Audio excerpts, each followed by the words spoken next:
What's up everybody, I'm Dev Govine and this is what we will be coding in the next lessons. Before we do so, we need to learn the basic rules of creating secure passwords.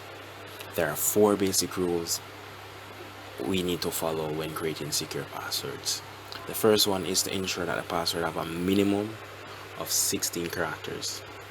The second is that the password should include a combination of letters, numbers, and the symbols.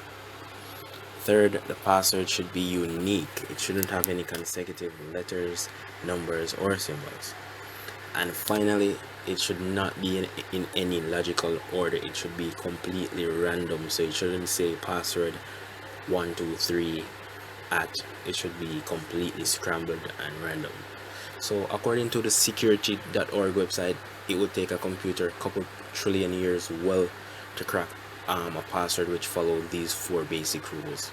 So in the next lesson, this is what we will be creating with tkinter. So stay tuned and keep on coding.